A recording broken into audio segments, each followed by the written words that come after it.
আসসালামু আলাইকুম ওয়া হুম, রাহমাতুল্লাহি ওয়া বারাকাতুহু। ওয়ালাইকুম আসসালাম রহমতুল্লাহ বরকাত। জি।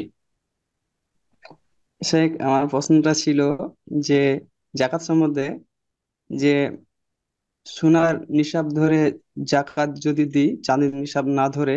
কেননা হুম, উম, রাজ্জাক বিন ইউসুফের ছেলে আব্দুল্লাহর একটা বক্তব্য শুনলাম যে হুম। মানুষকে আল্লাহ স্বাধীনতা দিয়েছে যে চাঁদি বা সোনার যার যেটা ইচ্ছা নিসাব ধরে জাকাত দিতে পারে। তো এই মর্মে আপনি একটু জানালে ভালো হতো।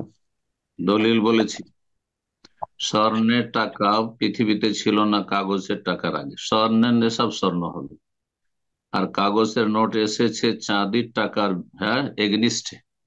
চাঁদির টাকা উঠে গেছে, তখন কাগজের টাকা এসেছে। সুতরাং এই ক্ষেত্রে এসব ফতুয়া ঠিক নয়। এসব ফতুয়া জাহান্নামের দিকে ঠেলে দিবে। এসব মৌলবীদের ফতুয়া।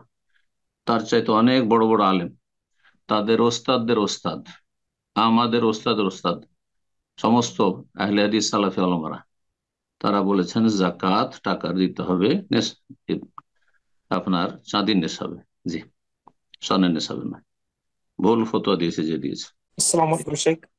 ওয়ালাইকুম আসসালাম রহমতুল্লাহ বরকাত। জি, আমি ঢাকা থেকে বলছি। বলেন। আমি কিছু টাকা আমার এক আত্মীয়কে দেই ব্যবসা করার জন্য, যার ফলে প্রতি 6 মাস পর পর সে আমাকে লাভের 40% টাকা দেয়। তবে ব্যবসা হুম, করার জন্য সে ব্যাংক থেকে সুদ ভিত্তিক লোনও নেয়। উদাহরণস্বরূপ, মূলধন যদি 100 টাকা হয়, তাহলে 40 টাকা আসে নানান লোকের ইনভেস্টমেন্ট থেকে, আর 60 টাকা আসে সুদ ভিত্তিক লোন থেকে। আমার টাকাটা প্রথম যে 40 টাকার অংশ আছে সেখানে পড়ে। এখন মূলধন যদি 100 টাকা হয়, তাহলে 100 টাকাতে 100 টাকা লাভ হলে আমার 10 টাকাতে লাভ হয় 10 টাকা। সেই 10 টাকার 40% অর্থাৎ 4 টাকা আমি পাই। এখন আমার প্রশ্ন হুম। আমি যে লাভ্যাংশটা পাচ্ছি, এটা কি সুদের অংশ, এবং আমি কি লাভ্যাংশটা উপভোগ করতে পারি? আপনার টাকাটা হালাল না? জি জি, আমার টাকাটা হালাল, সম্পূর্ণ হালাল। ব্যাস। অন্যান্য যারা পার্টনার আছে তাদের টাকা হালাল না হারাম তার জবাব, হ্যাঁ, তারা দেবে।